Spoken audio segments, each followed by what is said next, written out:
This is Galaxy News Hour live. स्वास्थ्य सेवामा अस्तव्यस्तताका कारण बिरामीले समयमा सुलभ तरिकाले सही उपचार नपाउने समस्या त छँदैछ। बिरामीलाई निको पार्न हिँडेका आफन्तले समेत अनेक शास्ति र हैरानी खेपेर आफै बिरामी पर्नुपर्छ। अस्पतालहरूमा कुरुवाको स्वास्थ्य र सुविधातर्फ पनि ध्यान दिनुपर्छ भन्ने सामान्य समझ नै देखिँदैन। अस्पताल व्यवस्थापनको अभिन्न र महत्त्वपूर्ण पक्ष कुरुवा व्यवस्थापन पनि हो, तर अस्पतालहरूले बिरामीकै लागि पर्याप्त सेवा र सुविधा दिन नसकेको कारण जनाउँदै कुरुवाका समस्यालाई निकै हल्का रूपमा लिएको देखिन्छ। ग्यालेक्सी न्यूज आवरमा आज हामी ठूला र कहलिएका अस्पतालहरूमा बिरामीको साथमा बस्नुपर्ने कुरुवाले बेहोरिरहेको शास्तिको चित्र प्रस्तुत गर्नेछौँ। त्यस्तै राप्रपा र कांग्रेसमा जारी नेतृत्व चयनका लागि चलिरहेको चुनावी चट्टारोको पछिल्लो अवस्था पनि देखाउनेछौँ। कोरोना विरुद्धको पहिलो खोप नै ठूलो जनसङ्ख्याले नपाइरहेका बेला पूर्ण मात्राको खोप लगाएपछि कति समय ढुक्क हुन सकिन्छ भन्ने विषयमा पनि चर्चा गर्नेछौँ।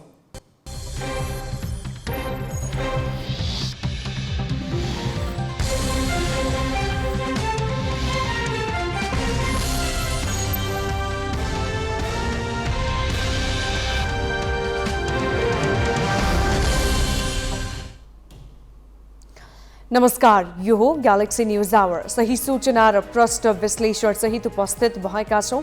अब हेडलाइन्स।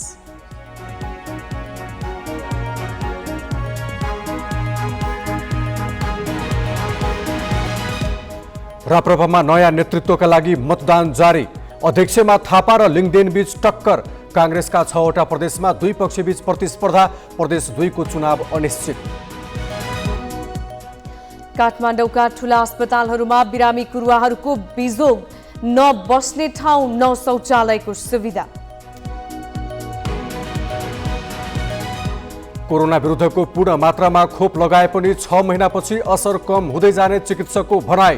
ज्येष्ठ नागरिक र दीर्घरोगीलाई बुस्टर डोज दिन सुझाव। शहीद स्मारक ए डिभिजन लिग अन्तर्गत आज भएका दुवै खेल बराबरीमा रोकिए। मनाङले लिग तालिकाको शीर्ष स्थानमा उक्लने मौका गुमायो। र युक्रेनमा सैन्य अतिक्रमणलाई लिएर अमेरिकाले रुसलाई दियो चेतावनी। राष्ट्रपति बाइडेन भन्छन् रुसले ठूलो मूल्य चुकाउनुपर्छ।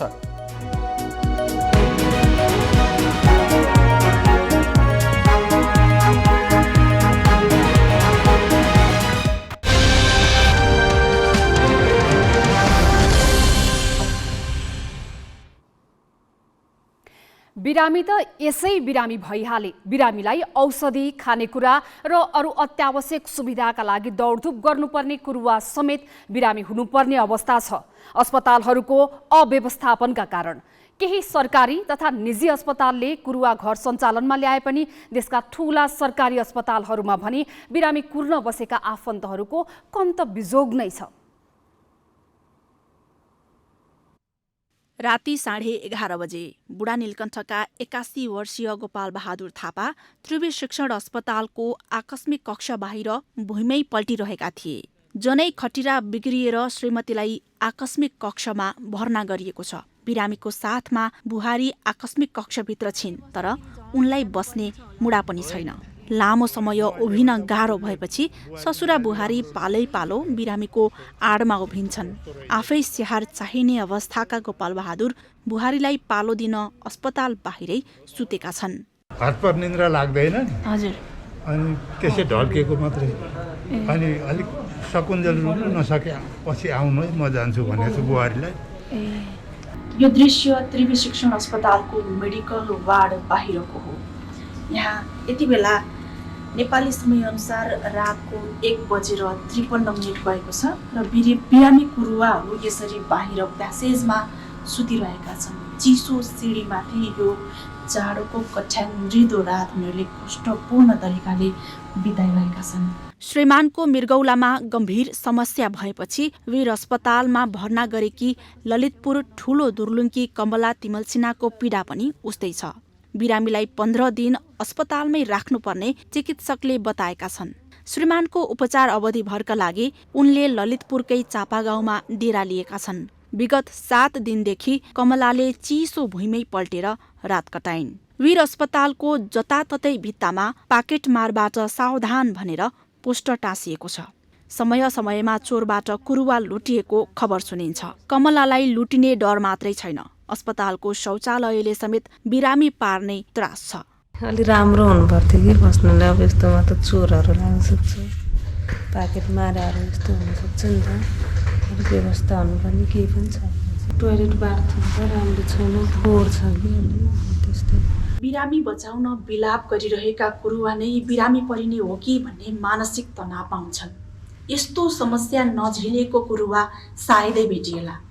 अस्पताल प्रशासनले बिरामीलाई केन्द्रमा राखेर अस्पताल संरचना निर्माण गरेकोले कुरुवा व्यवस्थापनमा अस्पताल प्रशासन चुकेको गुनासो सर्वत्र छ र यो गुनासो सामान्य जस्तै भइसक्यो। त्रिवी शिक्षण अस्पतालमा बिरामीले शैय्या पाउनै मुस्किल छ।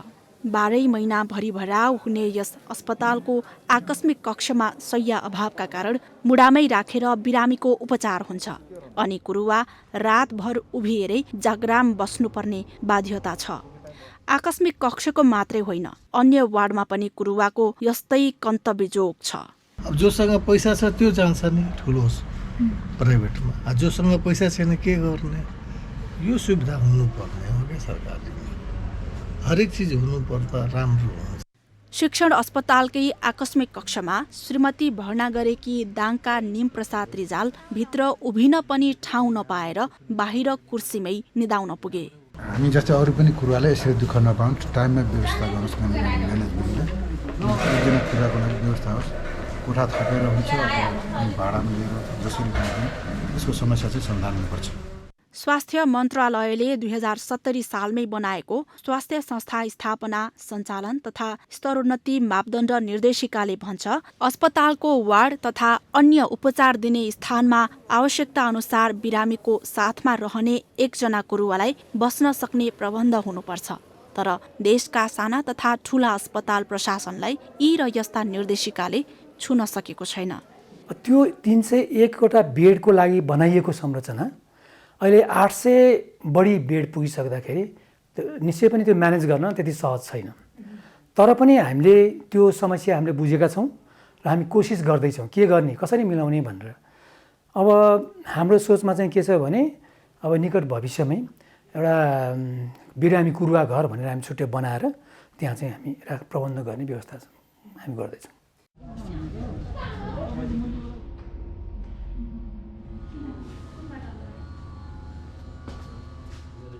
उपत्यका लगायत अन्य केही अस्पतालहरूमा कुरुवाको लागि कुरुवा घर भनेर छुट्टै भवन बनाइएको हुन्छ, कुरुवाको लागि भनेर कुरुवा कोठा भनेर छुट्टै बनाइएको हुन्छ। यस्तो अभ्यास केही अस्पतालले गरेको छ र यस्तै तरिका अन्य अस्पतालहरूले पनि अपनाउने हो भने यी कुरुवाहरू यसरी प्यासेजमा सुत्नुपर्ने थिएन। यसको दीर्घकालीन समाधानका लागि सरकार र अस्पताल प्रशासन कहिले गम्भीर हुने? क्यामेरामा विष्णु थापा र रिकेश सिंहका साथ शिखा श्रेष्ठ, ग्यालेक्सी 4K, काठमाडौँ। यसैबीच अस्पतालमा बिरामी कुर्दा तपाईँको भोगाई कस्तो छ भनेर हामीले देशका विभिन्न अस्पताल क्षेत्रमा कुरुवालाई सोधेका छौँ। अब चिसो भुइँ अलि मलाई नाकबाट सिँगान चुइराखेको छ। अब 15-16 दिन बस्दाखेरि अब होटलको खाना खानु पर्यो, बिरामीलाई पनि त्यही घरमा हुँदैन, खुवाउनै पर्यो। समस्या हुन्छ नि, घरमा बसे जस्तो के हुन्छ, समस्या त कति हुन्छ नि। कुर्दाखेरि समस्या यहाँ अब तपाईँको त त्यो गरी हेर्नु टोयलेटतिर जानु केही उ छैन, तपाईँको टोयलेटमा ढोका छैन, केही छैन। पुरुषमा आइमा छिरिरहेको हुन्छ, आइमामा पुरुष छिरिरहेको हुन्छ, केही उहाँको छैन। ठीक है के बेला त एहिठाम बिमारी भए छ, कुरुवा त अरू पेसेन्टो से बेसी बिमार भए छ। त्यही भएर एहिठाम के सरसफाइ एक रति नै नीक छ। एहिठाम के मतलब नेपालैमा सबसे खराब सरसफाइ एहिठाम छ। सुविधा त अब सबै अब फेरि यहाँ गरिदिने, बस्न पाउने, यताउति राम्रो सफा भइदिए हुन्थ्यो भन्ने। यहाँ मच्छर सच्छरहरू टोक्छ धेरै, बस्न कुरुवाहरूको धेरै समस्या छ।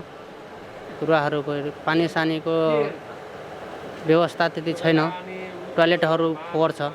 लेट्रिनहरू छै से बहुत गनाइ छै, सफा सुविधा देखभाल नीकसँ करै छै से सब। ई डॉक्टरो टाइम पर नहीं आबै छै,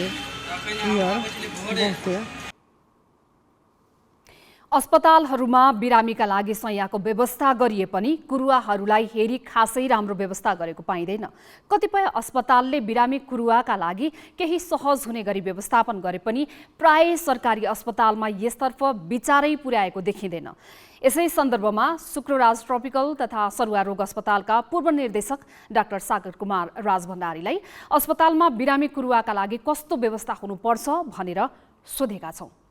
यो समयमा जुन अहिले जुन हस्पिटलहरूको जुन यो इन्टिग्रेटेड हस्पिटल म्यानेजमेन्ट भन्छ त्यो कार्यक्रम अन्तर्गत अभिन्न एउटा सेवाको रूपमा हामीले यो भिजिटर म्यानेजमेन्ट सिस्टम भनिन्छ त्यसलाई खालि व्यवस्थित गर्नुपर्छ। अर्थात् अस्पतालको काम बिरामीलाई सेवा दिने क्रममा भिजिटरहरूको पनि विभिन्न किसिमको चाहिँ सहयोग अथवा उहाँहरूलाई काउन्सेलिङ गर्नुपर्ने विभिन्न किसिमको चाहिँ गर्नुपर्ने त्यसले गर्दाखेरि अस्पतालमा सेवा जुन लिन आउने बिरामीहरू एकातिर भर्ना भइराखेको छ भने उहाँहरूको भिजिटर्सहरूलाई कहाँ कसरी व्यवस्थापन गर्ने, उहाँहरूलाई कसरी सूचना प्रवाह गर्ने, उहाँहरूलाई चाहिँ अब ओभरनाइट बस्नु पऱ्यो भने चाहिँ के व्यवस्थापन गर्नुपर्ने, उहाँहरूको चाहिँ यो फोहोर मैला व्यवस्थापनदेखि लिएर खानेपानी त्यसपछि उहाँहरूलाई चाहिँ खानपिनको व्यवस्थाको लागि सबै कुरामा हामीले ध्यान दिनुपर्छ।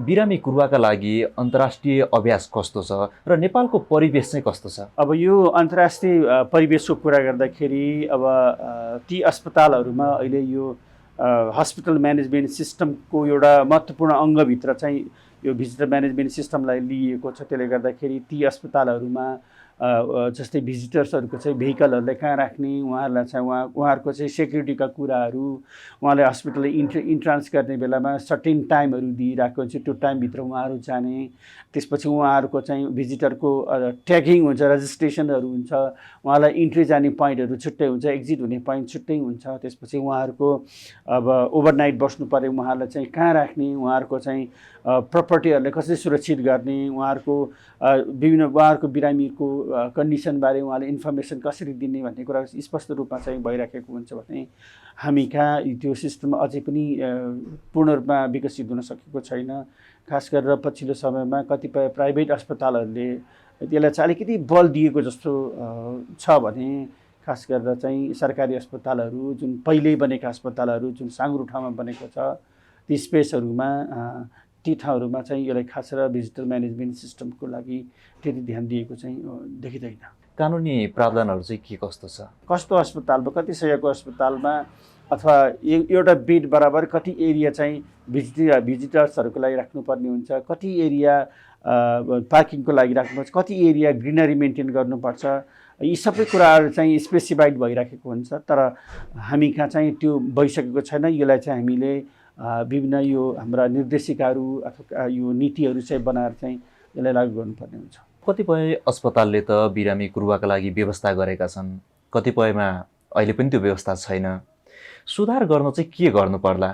सुधार गर्नको लागि सबभन्दा पहिले हाम्रो यो जुन यो अस्पताल सञ्चालनको जुन निर्देशिकाहरू छन् त्यो म्यानेजमेन्ट सिस्टमको कुराहरूमा त्यसलाई इन्कर्पोरेट गर्नुपर्छ भिजिटर म्यानेजमेन्ट सिस्टमलाई। अथवा उहाँहरूलाई चाहिँ कहाँ बस्न दिने, इन्फर्मेसनहरू कहाँ राख्ने होइन, उहाँहरूको चाहिँ अब यो अब चाहिँ लामो समयसम्म बस्नु पर्दाखेरि विभिन्न किसिमका चाहिँ समस्याहरू उहाँहरूमाथि पर्न सक्छ। अथवा उहाँले भनौँ न अब विभिन्न किसिमको इन्फर्मेसनका डेस्कहरू राख्नुपर्ने हुनसक्छ। बेलुका 10 बजेपछि अस्पतालमा हेर्न गयो भने बिरामी कुरुवा बाहिर चिसो भुइँमा सुतिरहेको अवस्था देखिन्छ। यस्तो अवस्थामा अस्पताल प्रशासन र सरकारले चाहिँ के कस्तो पहल गर्न सक्ला? अब मुख्य कुरा चाहिँ अहिले जति पनि अस्पतालहरू छ यी अस्पतालहरू सहरको बिचमा बनाएको छ, एकदम साँघुरो ठाउँहरूमा बनाएको छ। जस्तै वीर अस्पतालकै कुरा लिन सक्नुहुन्छ, जस्तै सरुवा यो को अस्पतालकै कुरा लिन सक्नुहुन्छ। जति पनि यी अस्पतालहरूमा स्पेसको अभावले यो व्यवस्थापन गर्न गाह्रो भइरहेको। त्यसकारण चाहिँ अब जति पनि अस्पतालहरू हुन्छ ती अस्पतालहरूको चाहिँ भिजिटरको लागि चाहिँ सर्टेन एरिया कमसेकम एलोकेट भएको एरिया प्रशस्त पुग्ने हिसाबले त्यो व्यवस्थापन हुनुपर्ने हुन्छ। र ती अस्पतालहरूलाई चाहिँ स्वीकृति दिनुभन्दा सञ्चालन स्वीकृति दिनुभन्दा पहिले ती व्यवस्थापन गरेको छ कि छैन त्यसको चाहिँ अनुगमन गर्नुपर्ने हुन्छ। यदि हाम्रा नीति नियममा त्यो बनेको छैन भने ती नीति नियमभित्र चाहिँ यो हस्पिटल यो भिजिटर म्यानेजमेन्ट सिस्टमलाई पनि इन्कर्पोरेट गर्नुपर्ने हुन्छ। बिरामीको उपचारमा हाम्रो स्वास्थ्य प्रणालीभित्र सन्तोष गर्ने ठाउँ निकै कम छ। कुरुवा व्यवस्थापन त धेरै अस्पतालहरूले आफ्नो जिम्मेवारीका रूपमा लिएकै छैनन्। एउटाको उपचार गर्ने क्रममा अरू धेरैलाई बिरामी पार्ने प्रणालीको स्वयं उपचार हुनु जरुरी छ। अब केही न्यूज संक्षेपमा। नेकपा माओवादी केन्द्रका अध्यक्ष पुष्पकमल दाहालले प्रधान न्यायाधीश चोलेन्द्र शमशेर राणा विरुद्ध महाभियोग लगाउने वा नलगाउने विषय राजनैतिक दलहरूमा भर पर्ने बताएका छन्। नेपाल बार एसोसिएसनले प्रधान न्यायाधीश राणालाई महाभियोग लगाएर हटाउन दलहरूको दैलो चाहारेकामा माओवादी अध्यक्ष दाहालले दलहरूबीच सहमति भए मात्र महाभियोग लगाउने बताएका हुन्। दाहालले आज पार्टी निकट पत्रकारहरूको संगठन प्रेस सेन्टरको चितवनमा सुरु भएको चौथो महाधिवेशन उद्घाटन गर्दै एमसीसी अनुमोदनबारे पनि राष्ट्रिय सहमतिमा जोड दिएका छन्। उनले राष्ट्रिय सहमति कायम भए एमसीसी अनुमोदन हुने, अन्यथा जबरजस्ती नचल्ने बताए। कार्यक्रममा माओवादी अध्यक्ष दाहालले देशमा प्रतिगमनको खतरा नटरेको बताएका छन्। उनले प्रतिक्रान्तिकारी र प्रतिगमनकारी शक्तिले सत्ता गठबन्धनलाई कमजोर पार्ने षड्यन्त्र गरिरहेकाले आनन्द मानेर बस्ने स्थिति नभएको बताएका छन्।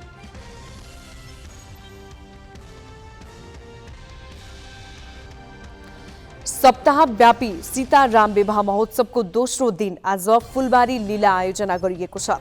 त्रेताकालमा भगवान राम र सीताको विवाह महोत्सव अघि फुलबारीमा भएको भेटघाटको सम्झना गर्दै जनकपुरको विवाह मण्डपको फुलबारीमा फुलबारी लीला आयोजना गरिएको हो। मैथिली परम्परा अनुसार मैथिली गीत नाचका साथ भगवान राम, सीता र लक्ष्मणको प्रतीक सहित झाँकी निकालेर फुलबारीमा भेटघाट गर्ने परम्परा छ। लीलामा सखीहरूले भगवान रामको प्रतीकलाई गीत नाचको माध्यमबाट ठट्टा गरेर जिस्काउने परम्परा पनि छ। भोलि तेस्रो दिन धनुष यज्ञ आयोजना हुनेछ। त्रेता युगमा भगवान राम र सीताको विवाह जनकपुर धाममा भएको सम्झनामा प्रत्येक वर्ष मङ्सिर शुक्ल पञ्चमीमा विवाह पञ्चमी महोत्सव मनाइन्छ। विद्युत खपत बढाउन नेपाल विद्युत प्राधिकरणले औद्योगिक क्षेत्रको अवस्थाबारे जानकारी लिएको छ। खपत बढ्न नसकेर विद्युत खेर गएपछि प्राधिकरणका कार्यकारी निर्देशक कुलमान घिसिङ सहितको टोली औद्योगिक भ्रमणमा निस्किएको हो। अहिले दैनिक करिब 500 मेगावाट विद्युत खेर गइरहेको छ। उद्योगीले मागे जति विद्युत नपाएको गुनासो गरेपछि वास्तविकता बुझ्न प्राधिकरणको टोली औद्योगिक क्षेत्र अवलोकनमा निस्किएको हो। टोलीले सिमरा क्षेत्रका उद्योग सञ्चालनमा रहेका र निर्माणाधीन प्रसारण लाइन तथा सब स्टेसनको अवस्थाबारे जानकारी लिएको छ। उद्योगीसँगको भेटपछि कार्यकारी निर्देशक घिसिङले तत्काल मागे जति विद्युत उपलब्ध गराउन र आवश्यक पूर्वाधार निर्माण अघि बढाउन माथतका निकायलाई निर्देशन दिए। 36 वर्ष अघि हराएको मूर्ति ललितपुरमा प्रतिस्थापन गरिएको छ।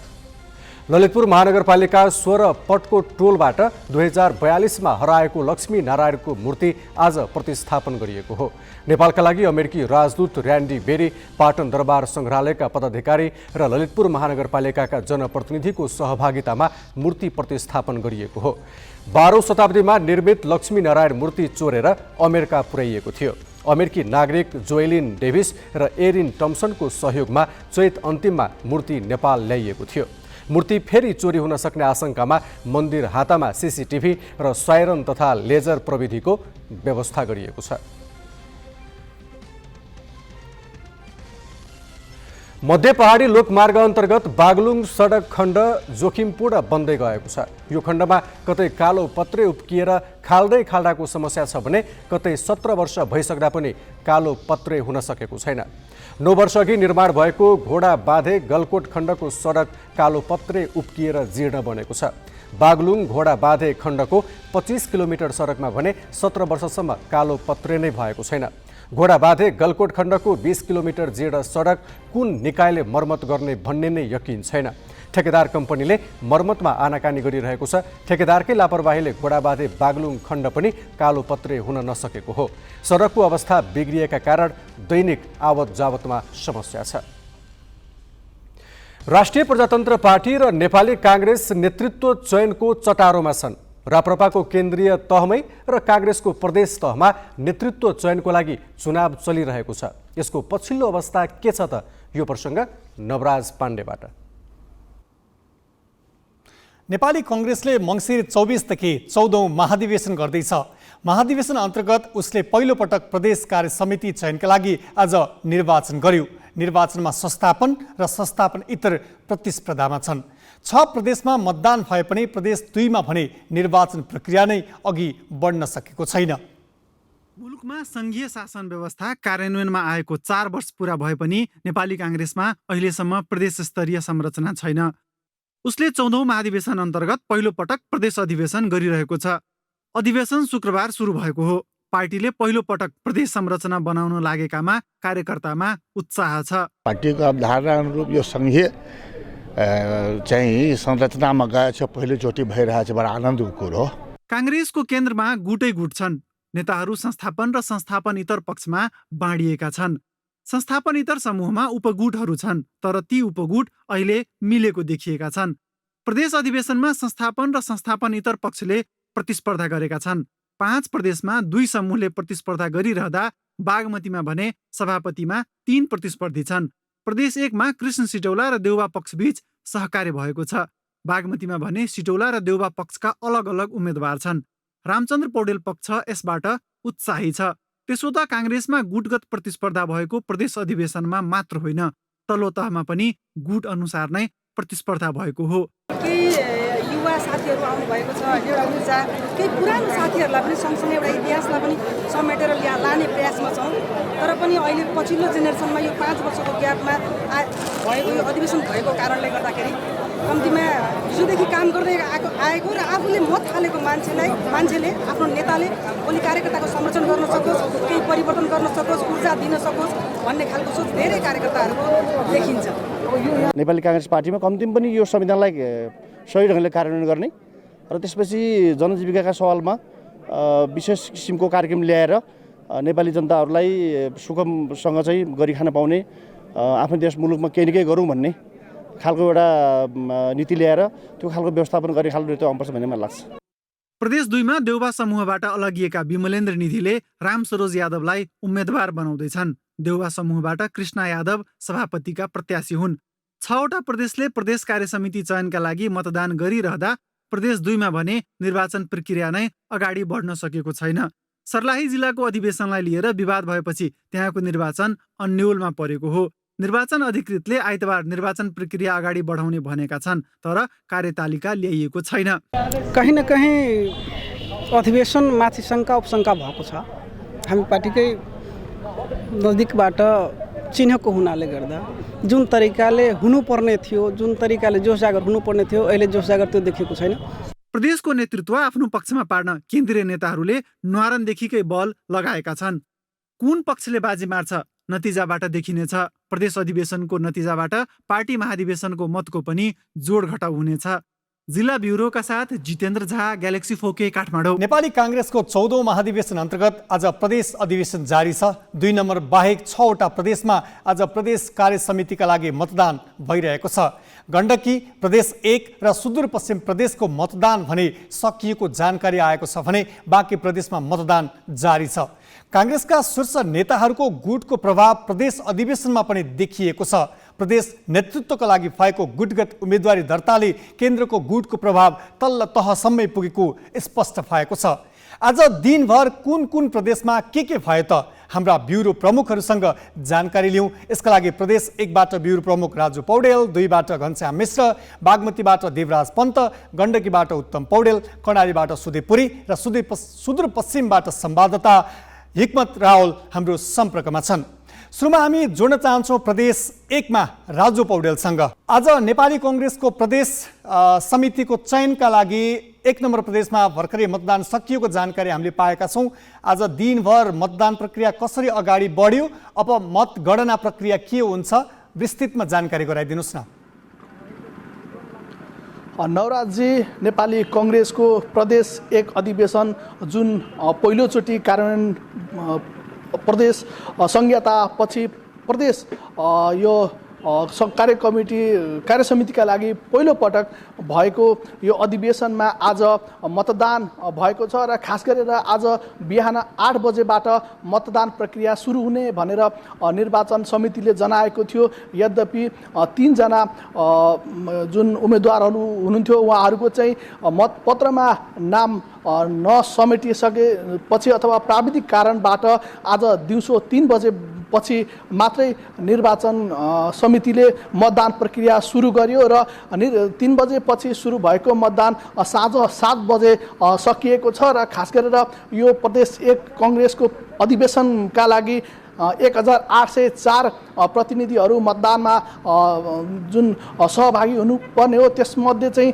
1753 मत खसेको भनेर निर्वाचन समितिले जनाएको छ। नवराजजी, यससँगै हामीसँग प्रदेश 2 का ब्युरो प्रमुख घनश्याम मिश्र पनि हुनुहुन्छ। घनश्यामजी, अरू प्रदेशहरूमा निर्वाचन प्रक्रिया नै अगाडि बढेको छ, मतदान नै आज भएको छ, तर प्रदेश 2 मा आज उम्मेदवारी पनि मनोनयन पनि हुन सकेन। खास गरी के विवाद रह्यो, के भयो आज दिनभर, जानकारी गराइदिनुहोस् न।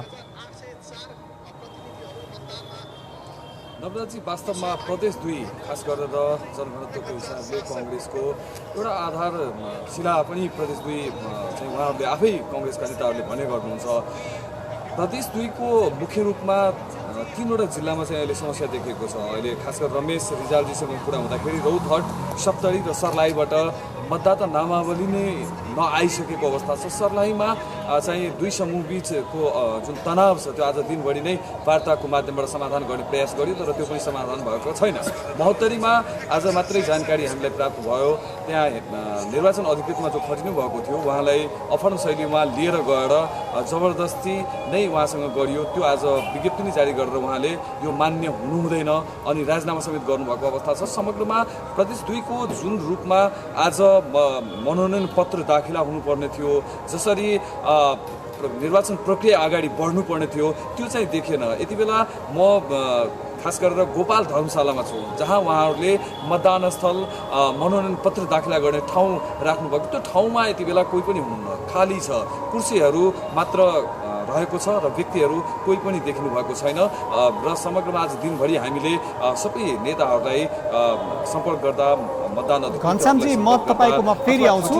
यति बेला हामीसँग बागमती प्रदेश ब्युरो प्रमुख देवराज पन्तजी हुनुहुन्छ। देवराजजी, के छ त्यहाँको अवस्था? मतदान प्रक्रिया जारी हो कि सकियो कि के छ ताजा अवस्था, जानकारी गराइदिनुहोस्। नवराजी, यो बागमती प्रदेशमा नेपाली कांग्रेसको यो प्रथम अधिवेशन, प्रदेश स्तरीय प्रथम अधिवेशन यहाँ यति बेला जारी नै रहेको छ। यहाँ बिहान 9 बजेबाट मतदान प्रक्रिया सुरु गर्ने भनिए तापनि मतपत्रमा केही त्रुटि देखिएका कारण यहाँ मत प्रक्रिया ढिलो गरी सुरु भएको थियो।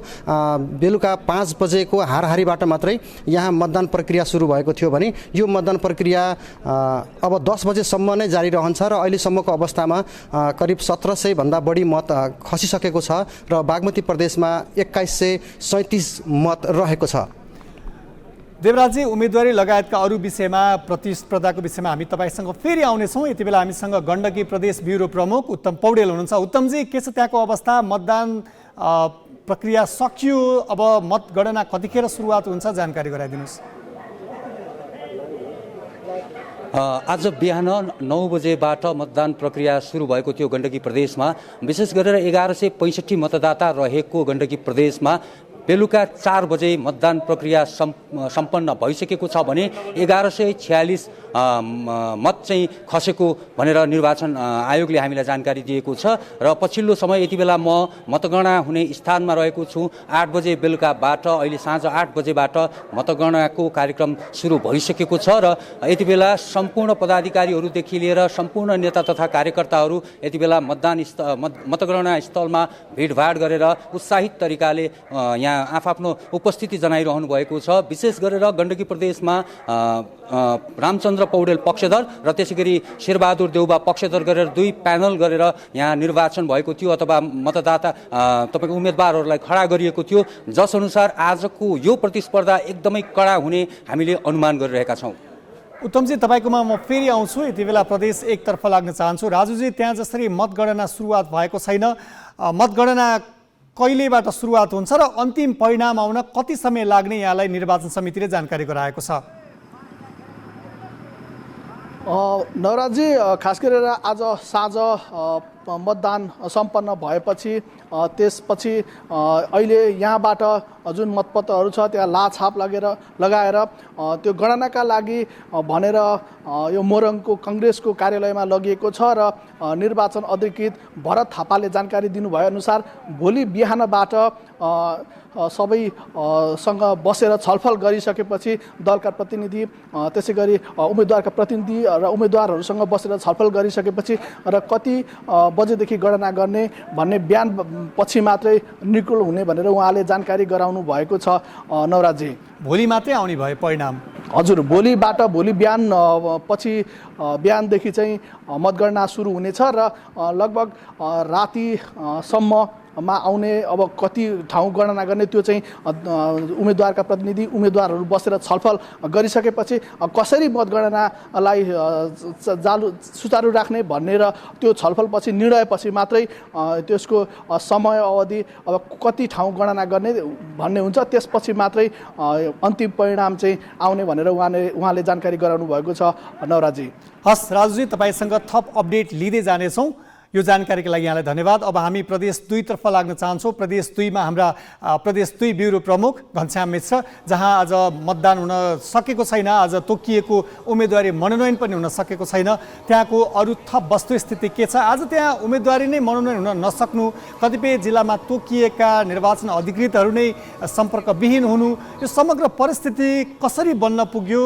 अब कसरी यो परिस्थिति सुधार भएर वा परिस्थिति कसरी सँग लिएर थप प्रक्रिया अघि बढ्छन्? घनश्यामजी जानकारी गराइदिनुहोस्।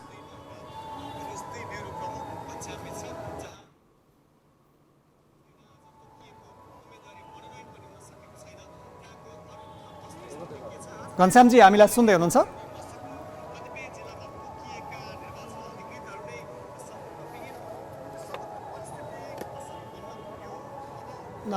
यससँगै हामीसँग बागमती ब्युरो प्रमुख देवराज पन्त पनि हुनुहुन्छ। देवराजजी, के छ त्यहाँ अब चुनावी प्रतिस्पर्धा कहिले कति बजेसम्म यो मतदान सकिन्छ र मतदान सकिए लगतै मतगणना प्रक्रिया आरम्भ हुने नहुने, अरू त्यहाँको त्रिपक्षीय जुन खालको प्रतिस्पर्धा पनि छ, कस्तो देखियो? दिनभरिको उत्साह कस्तो छ? प्रतिस्पर्धीहरूको उत्साह कस्तो भेट्नुभयो यहाँले?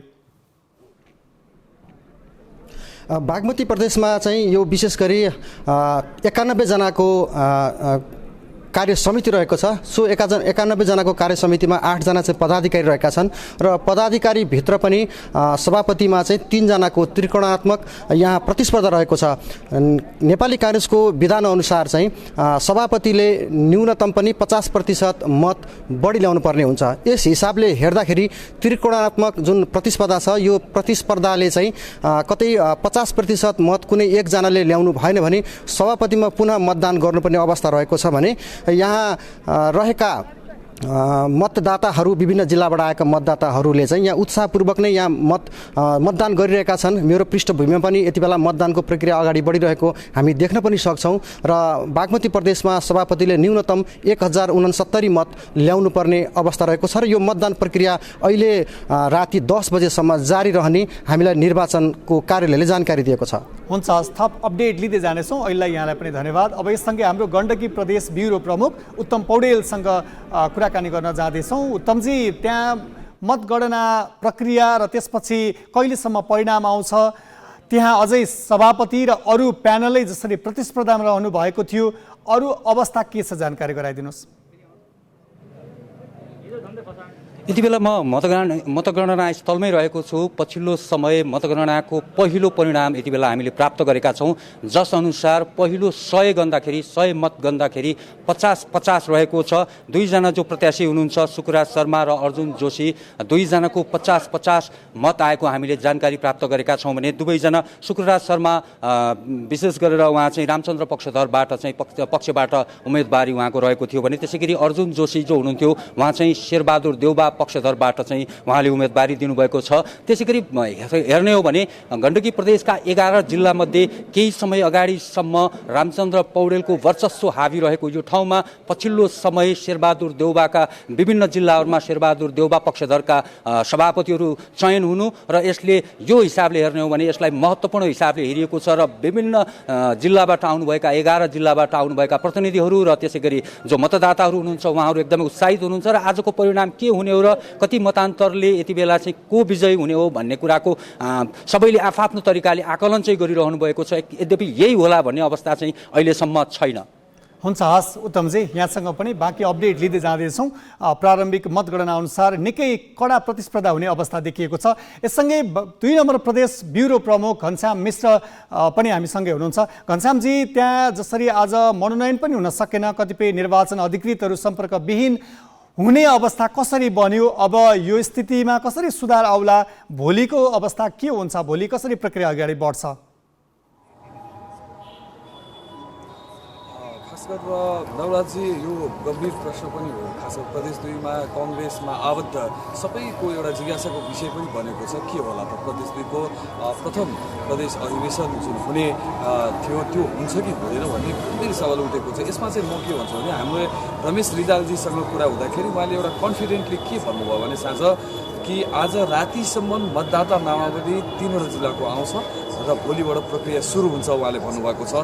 अब हामीले भोलिको प्रतीक्षा गर्नुपर्ने हुन्छ। वास्तवमा यी जुन जटिलताहरू समस्याहरू देखिएको छ सर्लाहीमा, रौतहटमा अथवा अन्य जिल्लामा, त्यो समस्या समाधान गर्न वास्तवमा नेतृत्व पक्ष अथवा कङ्ग्रेसका जुन प्रभावशाली व्यक्तित्वहरू हुनुहुन्छ उहाँहरूले सक्नुहुन्छ वा सक्नुहुन्न, त्यसको लागि हामीलाई भोलिको प्रतीक्षा गर्नुपर्ने हुन्छ। हुन्छ, धन्यवाद घनश्यामजी। अब हामी कर्णाली प्रदेशतर्फ लाग्न चाहन्छौँ। कर्णाली प्रदेशमा हाम्रा ब्युरो प्रमुख सुदीप पुरी हुनुहुन्छ। त्यहाँ पनि नेपाली कङ्ग्रेसको प्रदेश स्तरको नेतृत्व चयनका लागि मतदान जारी छ। सुदीपजी, के छ त्यहाँको अवस्था? आज दिनभरको अवस्था के रह्यो, जानकारी गराइदिनुहोस्। पक्कै पनि नवराज, यो कर्णाली प्रदेशको प्रदेश अधिवेशनको मतदान प्रक्रिया चाहिँ भर्खरै मात्रै सम्पन्न भएको छ। अहिले चाहिँ यो मतदान स्थलबाटै हामी प्रत्यक्ष रूपमा यो स्थलको समेत देखाइरहेको अवस्था छ। यतिखेर यो मतदान प्रक्रिया सुरु भइसकेपछि निर्वाचन कमिटी र उम्मेदवारहरू बीच समझदारी अथवा चाहिँ आचार संहिताको काम प्रक्रिया अगाडि बढेको छ र आजको दिनभरिको अवस्था हेर्दाखेरि कर्णाली प्रदेश यो अधिवेशनमा 769 जना मतदाताहरू रहेका थिए, जसमा 754 मत खसेको भनेर हामीलाई निर्वाचन कमिटीले जानकारी गराएको छ, जसमा 97.53% मतदान सम्पन्न भएको छ।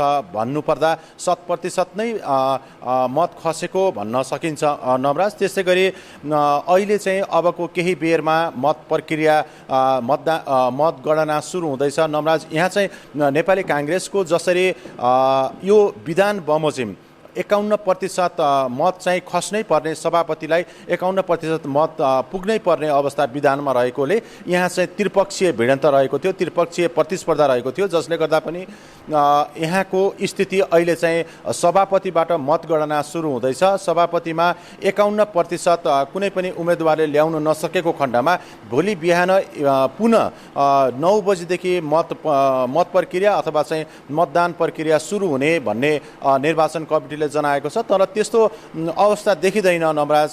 यहाँको स्थिति हेर्दाखेरि अहिले यहाँलाई धन्यवाद दिन चाहन्छौँ। यससँगै हामीसँग हुनुहुन्छ सुदूरपश्चिम प्रदेश ब्युरो प्रमुख हिक्मत रावल। हिक्मतजी, त्यहाँ पनि मतदान प्रक्रिया सकिसकेको छ, मतगणनाको अवस्था के छ, आज दिनभरको वस्तुस्थिति कस्तो रह्यो, जानकारी गराइदिनुहोस्। हो, सुदूरपश्चिम प्रदेशको नेपाली काङ्ग्रेसको प्रदेश अधिवेशनको मतदान प्रक्रिया सकिएको छ र त्यसपछि आज नै यो 9 बजेबाट मतगणना सुरु हुने भनिएको छ। 9 बजे पछि सुरु भएपछि भोलि 10-11 बजेसम्म नतिजा मत परिणाम आउने बताइएको छ, निर्वाचन समितिले जानकारी गराएको छ। र नवराजजी, सुदूरपश्चिम प्रदेश जहाँ संस्थापन पक्ष नेपाली काङ्ग्रेसको बलियो पकड क्षेत्र भएको भनेर भन्ने गरिएको छ, यो प्रधानमन्त्री शेरबहादुर देउवाको प्रदेश पनि हो, त्यसैले सबैको चासो यो क्षेत्रतिर पनि छ। र यो क्षेत्रका 16 संसदीय निर्वाचन क्षेत्र र 32 प्रदेश सभा क्षेत्रबाट 1026 मतदाता थिए प्रदेश अधिवेशनका लागि। त्यसमध्ये 1003ले मतदान गरेका छन्। 1003 मत खसेको छ र त्यसमा 23 जना अनुपस्थित रहे, 23 जनाले मतदान गरेनन् र शेरबहादुर देउवा प्रधानमन्त्री शेरबहादुर देउवा दम्पति मतगणना प्रक्रिया आरम्भ हुँदैछ। कति समय लाग्छ परिणाम आउनका लागि? त्यहाँ प्रतिस्पर्धीहरू फेरि पुनः निर्वाचन गर्नुपर्ने अवस्था छ कि छैन? प्रतिस्पर्धीहरूको अवस्था के छ त्यो पनि जानकारी गराइदिनुहोस् न। अब यसको संस्थापन पक्षबाट नेपाली काङ्ग्रेसका केन्द्रीय सदस्य पूर्व मन्त्री पनि हुन् वीरबहादुर बलायर चुनावी मैदानमा छन्, प्रतिस्पर्धामा छन् र अर्कोतर्फ पौडेल पक्षबाट कैलाली जिल्लाका पूर्व सभापति नारायण दत्त मिश्र हुनुहुन्छ। दुई पक्ष बीचको प्रतिस्पर्धा हो सभापतिमा, त्यसै गरी उपसभापतिमा जनकराज चौधरी, त्यसै गरी लोकराज अवस्थी र हिमबहादुर राव प्यानलले खडा गरेर दुवै पक्ष चुनावी प्रतिस्पर्धामा छ। त्यहाँको अन्तिम परिणाम आएपछि फेरि पनि यहाँसँग सम्पर्कको प्रयास गर्ने नै छौँ, थप अपडेट लिने छौँ। अहिलेलाई यहाँलाई पनि धन्यवाद हिक्मतजी। उहाँहरू हुनुहुन्थ्यो हाम्रा प्रदेश ब्युरो प्रमुखहरू र सबै 6वटै प्रदेशमा आज भएको मतदान र प्रदेश 2 मा भोलिबाट हुने अनुमान गरिएको जुन खालको मनोनयनको प्रक्रिया अघि बढ्ने अपेक्षा गरिएको छ। आज नेपाली काङ्ग्रेसको प्रदेश तहको जुन निर्वाचन सम्पन्न भएको छ, कतिपय ठाउँमा भने कतिपय ठाउँमा मतगणना सुरुवात भएको छ। यसको विषयमा हामीसँग जानकारी हामी दिँदै जानेछौँ। राष्ट्रिय प्रजातन्त्र पार्टी राप्रपाले महाधिवेशन मार्फत नयाँ नेतृत्व छान्दैछ। राप्रपाको यो एकता महाधिवेशनका लागि अपराह्न 12 बजे सुरु भएको मतदान अझै सकिएको छैन। निर्वाचनमा 280 उम्मेद्वार प्रतिस्पर्धामा छन्। अध्यक्षमा दोहोरिन चाहेका कमल थापालाई राजेन्द्र लिङदेनले चुनौती दिएका छन्। राज संस्था पुनर्स्थापना र हिन्दू राज्य स्थापनाको ओकालत गर्दै आएको राप्रपाको अध्यक्षमा थापा दोहोरिएलान् वा लिङदेनले उनलाई पाखा लगाउँछन्। नतिजाप्रति धेरैको चासो छ। राप्रपाको एकता महाधिवेशनमा मतदान बिहान 8 बजे सुरु गर्ने तालिका थियो, तर निर्वाचन समितिलाई क्लस्टर मिलाउन समय लाग्यो। त्यसैले निर्धारित समयभन्दा 4 घण्टा ढिला मतदान सुरु भयो। मतदाताले अध्यक्ष, 4 उपाध्यक्ष र 3 महामन्त्री सहित 141 केन्द्रीय सदस्यका लागि मतदान गर्नुपर्छ। एकजनाले कम्तीमा 10 मिनट समय लगाइरहेका छन्। अध्यक्ष पदमा कागजी मतपत्रबाटै मतदान गराइएको छ। बाँकी पदमा भने 86 वटा विद्युतीय उपकरण प्रयोग गरिएको छ। मतपत्रबाट र अर्को मेसिनबाट मतदानलाई सुचारू गरेका छौँ। यस क्रममा चाहिँ हामीले मतदातालाई सहयोग छ भने 7 प्रदेशको मतदातालाई 7 ठाउँमा प्रदेशवाइज विभाजन गरेका छौँ। हाम्रा मतदाता सङ्ख्या 4380 जना हुनुहुन्छ। राप्रपाको यो एकता महाधिवेशन हो। करिब 2 वर्ष अघि 3 वटा राप्रपा बीच एकीकरण भएको थियो। त्यो एकतापछि यो पहिलो महाधिवेशन हो। निवर्तमान अध्यक्ष कमल थापा र राजेन्द्र लिङदेन नेतृत्व हात पार्ने दौडमा छन्। लिङदेन तिनै नेता हुन् जो 2074 को प्रतिनिधि सभा निर्वाचनमा थापा पराजित हुँदा भावुक भई रोएका थिए। थापा भने पार्टीका तर्फबाट निर्वाचित एक्लो सांसद। लिङदेनलाई बधाई दिन झापा पुगेका थिए। अहिले उनीहरू प्यानलसहित प्रतिस्पर्धामा होमिएका हुन्। निर्वाचनबाट 4 उपाध्यक्ष र 3 महामन्त्री तथा 141 जना केन्द्रीय सदस्य छानिनेछन्।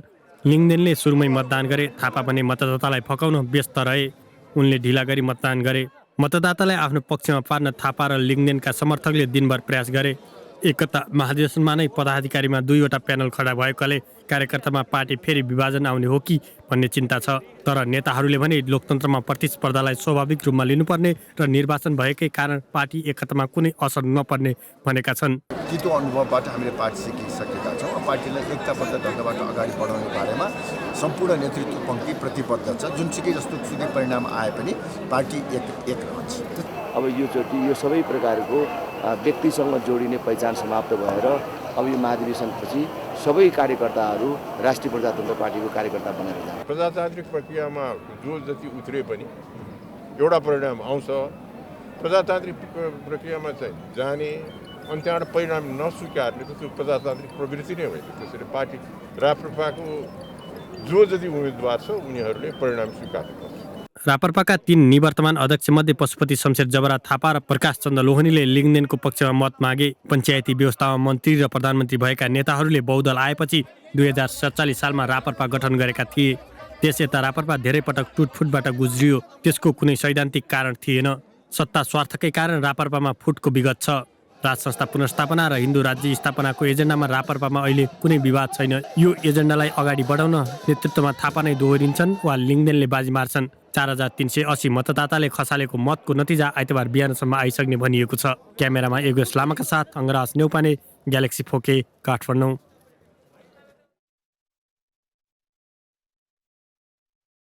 महाधिवेशन र मतदानको पछिल्लो अवस्थाको विषयमा जानकारी दिनका लागि महाधिवेशन स्थल ब्रिकेड मण्डपमा हाम्रा संवाददाता अङ्गराज न्यौपाने छन्, जहाँ आज निर्वाचन दिउँसोबाट सुरुवात भएको थियो। अहिलेसम्म मतदान प्रक्रिया जारी रहेको पनि हामीले जानकारी प्राप्त गरेका छौँ। राप्रपाको नेतृत्वका लागि अध्यक्ष पदमा कमल थापा र राजेन्द्र लिङदेन चुनावी प्रतिस्पर्धामा छन् भने अरू पदाधिकारीमा पनि प्यानलले खडा गरेर दुवै पक्ष प्रतिस्पर्धामा रहेको छ।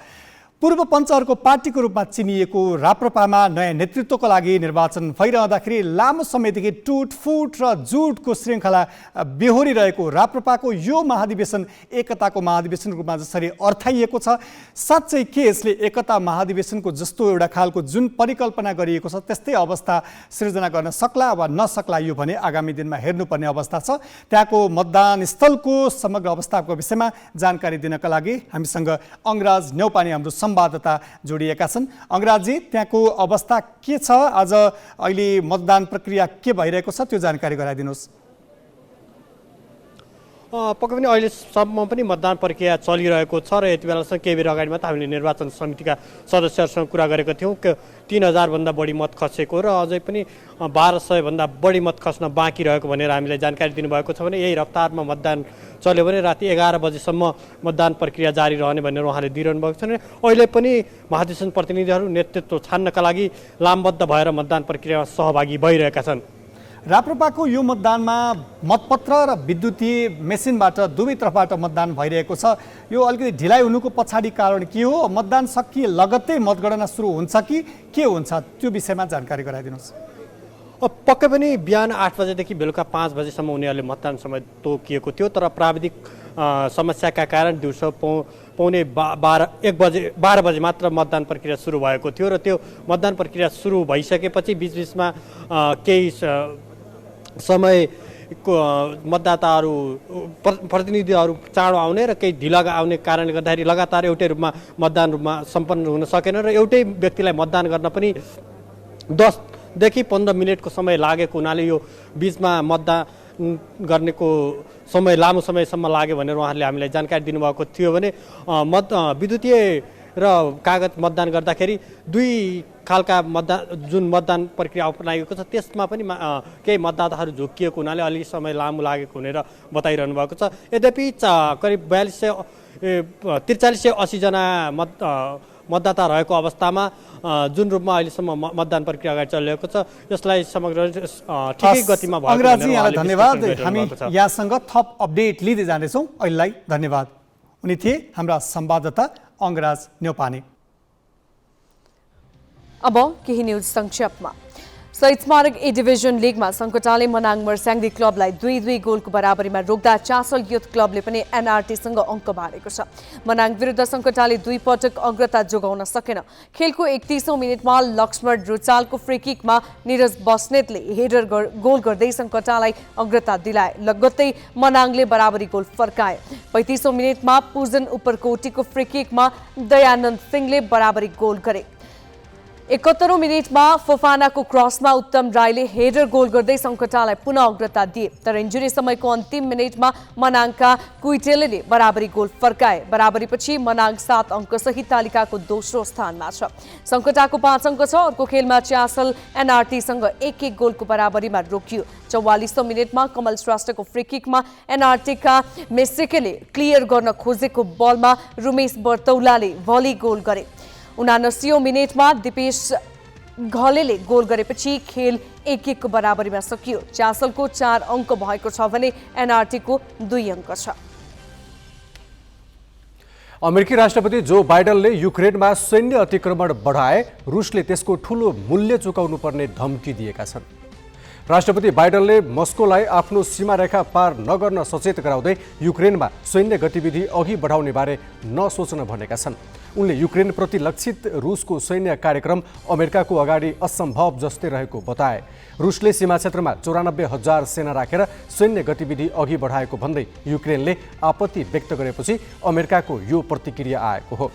सन् 2022को सुरुवातमै रुसले युक्रेनमाथि सैन्य आक्रमणको तयारी गरिरहेको युक्रेनको आरोप छ। बाइडनले रुस विरुद्ध आर्थिक प्रतिबन्धका कार्यक्रम तयार गरेर राखिएको र तुरुन्तै कार्यान्वयनमा ल्याइने चेतावनी दिएका छन्। युक्रेनको विषयलाई लिएर बाइडन र रुसी राष्ट्रपति भ्लादिमिर पुटिन बीच यसै साता वार्ता हुने कार्यतालिका छ। कोरोना भाइरसको नयाँ प्रजाति ओमिक्रोनले विश्वलाई नै त्रसित बनाइरहेको छ। यही क्रममा केही नयाँ जिज्ञासा पनि पैदा भएका छन्। हामीले लगाएको खोपले परिवर्तित भाइरस विरुद्ध काम गर्छ कि गर्दैन? गर्छ भने कहिलेसम्म काम गर्छ र यसअघि पूर्ण मात्रामा खोप लगाइसकेकाहरूले अर्को मात्रा लगाउन आवश्यक छ कि छैन? यी जिज्ञासामा केन्द्रित सामग्री स्मृति मल्लबाट।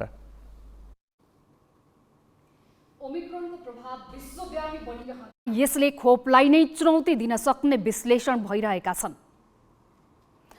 यतिखेर खोपको यो चर्चा चलिरहँदाखेरि ओमिक्रोनको संक्रमणबाट जोगिनको लागि पहिले नै पूर्ण मात्रा खोप लगाएकाहरूलाई पूर्ण मात्रा खोपले प्रभावकारी भूमिका खेल्छ कि खेल्दैन जटिल प्रश्न बनेको छ र पूर्ण मात्रा खोप लगाइसकेकाले पनि अब थप मात्रा खोप लगाउनु पर्छ कि पर्दैन? कतिपय विज्ञले खोपको पूर्ण मात्रा लगाएको 6 महिनापछि यसको प्रभाव ह्रास हुँदै जाने भएकाले अर्को बुस्टर डोज आवश्यक पर्ने बताइरहेका छन्। विश्व स्वास्थ्य संगठनले भने यसबारे अध्ययन भइरहेकाले सावधानी अपनाउन तर त्रासमा नरहन अपिल गरेको छ। अफ्रिकाबाट सुरु भएको र युरोपका विभिन्न देश हुँदै भारतसम्मै आइसकेको कोरोना भाइरसको ओमिक्रोन प्रजाति कतिको खतरनाक छ भनेर केही दिनमै निष्कर्ष आउने विश्व स्वास्थ्य संगठनले बताएको छ। तर यस परिवर्तित भाइरसले विश्वभर सन्तास भने फैलाइसकेको छ। यसअघि विकास गरी प्रयोगमा ल्याइएका खोपले यस विरुद्ध काम गर्छ कि गर्दैन र कति प्रभावकारी छ भन्ने अध्ययनकै विषय छ। तर खोप्ने नपाएका र धेरै पहिला खोप लगाएकाहरू नयाँ स्वरूपको यस भाइरसबाट बढी जोखिममा रहेको चिकित्सकहरू औँल्याउँछन्। प्रोटिनलाई लक्षित गरेर बनाएको हुन्छ र स्पाइक प्रोटिनमा धेरै म्युटेसन हुँदाखेरि चाहिँ जुन त्यसको प्रभावकारिता तपाईँ हामीले जुन सुन्ने गरेका थियौँ त्यो चाहिँ केही हदसम्ममा खस्किन सक्ने मेरो अनुमान छ। तर पूर्ण रूपमा खस्किन्छ अथवा तपाईँ हामीले लगाएको जुन खोप छ त्यो पूर्ण रूपमा काम गर्दैन भन्नेमा चाहिँ म सहमत छैन। यस्तै कुरा डेल्टा भेरिएन्टमा पनि गरेको थियो, किनभने डेल्टा भेरिएन्ट म्युटेसन भएको छन्। तर म आफै स्वयं चाहिँ दोस्रो लहरको त्यत्रो एकदमै एउटा एकदम भयावह अवस्था सिर्जना हुँदाखेरि म इमर्जेन्सी भित्र थिएँ। त्यो बेलामा हेर्दाखेरि चाहिँ खोप लगाएकोहरू होइन कि खोप नलगाएकाहरू चाहिँ जटिल अवस्थामा चाहिँ त्यहाँ आइपुगेको देखेको थिएँ। अर्थात् अर्को शब्दमा भन्नुपर्दाखेरि चाहिँ खोप लगाएकोले चाहिँ धेरै राम्रो काम गरेको रहेछ भनेको। यद्यपि त्यो बेलामा ज्येष्ठ नागरिकले एउटा मात्र खोप लगाएको थियो कोभिसिल्डको, अर्को लाउन पाएको थिएन, भेरिसेल भर्खर सुरु हुन लागेको थियो। त्यस्तो अवस्थामा चाहिँ स्वास्थ्य मन्त्रालयले खोप लगाउनु पर्ने जनसङ्ख्या 2 करोड 23 लाख रहेको प्रक्षेपण गरेको थियो। तर शनिबारसम्म लक्षित सङ्ख्याको 34% अर्थात् 1 करोड 89 लाख 92 हजारले मात्र खोप पाएका छन्। यसमध्ये पूर्ण मात्रा लगाउनेको सङ्ख्या 1 करोड पनि छैन। 86 लाख 67 हजारले मात्र पुरा मात्रा खोप लगाएका छन्। यस हिसाबले खोपको पुरा मात्रा नपाएको 1 करोड 37 लाख जनसङ्ख्या अझै सङ्क्रमण र क्षतिको बढी जोखिममा देखाउँछ। जुन लक्षणयुक्त कोरोनाबाट हुनुबाट देखिने चाहिँ हामीले जुन इफिकेसी भन्छौँ त्यसको विरुद्धमा हो र अर्को चाहिँ हस्पिटलाइज हुनेको विरुद्धमा छ। हस्पिटलाइज हुनेमा त अझै पनि 90% भन्दा राम्रै छ हुन्छ, अलिक धेरै नै ड्रास्टिकली कम भएको भनेर चाहिँ आएको छैन स्टडीहरू होइन हस्पिटलाइज हुनबाट। तर जुन इन्फेक्सन हुनुबाट पनि बचाउनु पर्ने स्पेसली ग्रुपहरू हुन्छ होइन, जसलाई चाहिँ क्यान्सरहरू जस्तो रोग छ या चाहिँ इम्युनो कम्प्रोमाइज भन्छौँ होइन, त्यस्तो रोगहरू या औषधि खाइराख्नु भएको छ भने चाहिँ उहाँहरूलाई दिनैपर्छ। उहाँहरूको त इफिकेसी 2 डोजले हुँदैन, 3rd डोज दिनैपर्छ भनेर छ। त्योभन्दा बाहेक अर्को अझ पुरा मात्रा खोप लगाए पनि 6 महिनापछि त्यसको असर कम हुँदै जाने विज्ञहरूको भनाइ छ। नेपालमा माघ 8 गते भारतबाट कोभिसिल्ड खोप भित्रिएको थियो। माघ 14 गतेदेखि लगाउन सुरु गरियो। दोस्रो डोज चैतमा लगाइएको थियो। आजभन्दा ठिक 6 महिना अघि अर्थात् जेठ मध्यसम्म 7 लाखले पुरा मात्रा र 21 लाखले पहिलो मात्रा खोप पाएको देखिन्छ। 6 महिना अघि पुरा मात्रा खोप लगाएको 7 लाख जनसङ्ख्यामा पनि जोखिम बढ्दै गएको छ। तिनलाई थप खोप अर्थात् बुस्टर डोज दिन सके क्षति रोक्न सकिने चिकित्सकहरूको भनाइ छ। 18 माथि सबैलाई दिइरहेको छौँ होइन, यसलाई पनि एग्रेसिभ स्पेसली भ्याली बाहिरहरूमा अलिकति कभर भइसकेको छ, त्यसलाई एग्रेसिभ कभर गरि नै राख्ने र प्याराललले चाहिँ हामीले यो जुन हाई रिस्क ग्रुपहरू छ उहाँहरूलाई पनि बुस्टर डोज चाहिँ इन्ट्रोड्युस गर्ने चाहिँ गर्नु राम्रो हुन्छ जस्तो लाग्छ। गत चैतमा दोस्रो डोज लगाउन सुरु गरिए पनि भारतमा विकास भएको डेल्टा भेरिएन्टले हाम्रो स्वास्थ्य प्रणाली नै तहस नहस बनायो। त्यतिबेला ज्येष्ठ नागरिकहरूले पहिलो डोज खोप लगाएका थिए, उनीहरू नै सबैभन्दा बढी जोखिममा परे। दोस्रो मात्रा पनि लगाएकाहरूलाई डेल्टाले त्यति गाह्रो नबनाएको अनुभव छ। भ्याक्सिनको जुन एउटा पहिलेदेखि नै स्पाइक प्रोटिन प्रतिलक्षित बनाएको छ त्यो चाहिँ कहिलेकाहीँ चाहिँ फरक हुँदाखेरि चाहिँ त्यो बनेको जुन एन्टिबडी छ त्यो कहिलेकाहीँ चाहिँ अलिकति छल्न सक्ने केही हदसम्ममा, पूर्ण रूपमा त म भन्दिनँ, केही हदसम्ममा त्यसमा प्रभावकारी कम हुन सक्ने भन्ने हो। त्यही अनुसन्धान डेल्टा भेरिएन्टमा पनि देखाएको छ, तर काम चाहिँ राम्रो गर्यो, किन भन्दाखेरि धेरै मान्छेहरूलाई जटिल अवस्था जानबाट रोक्यो। सरकारी तथ्याङ्क अनुसार अहिले 80,000 डोज खोप मौजदात छ। 3,50,00,000 डोज आउने क्रममा छ। मौजदात खोप ओमिक्रोनको जोखिममा रहेका ज्येष्ठ नागरिक, दीर्घ रोगीहरूलाई लगाउन सके क्षति कम गर्न सकिने ठानिएको छ। जनस्वास्थ्य मापदण्डको परिपालनाको धागो चुडालेको सरकारले खोप ल्याउन पनि ढिलाइ गर्दा दोस्रो लहर संक्रामक बन्यो। अहिले बुस्टर डोज चलाउन पनि अलमल गर्दा ओमिक्रोन खतरनाक नबन्ला भन्न सकिँदैन। हामी ग्यालेक्सी न्युज आवरको अन्तिममा छौं। जाँदा जाँदै हेडलाइन्स।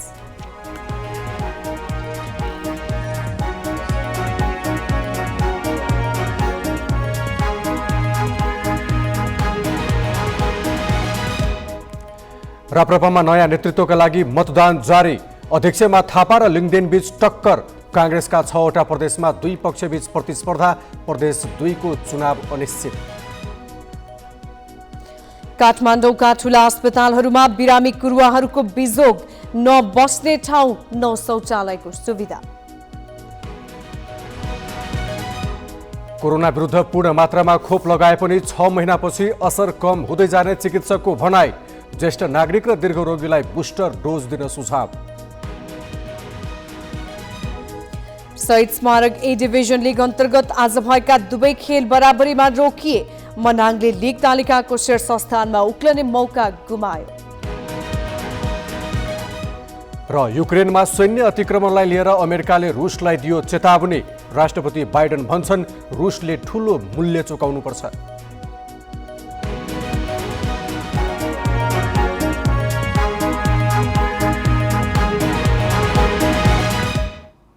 आजलाई ग्यालेक्सी न्युज आवर सकियो। नमस्ते।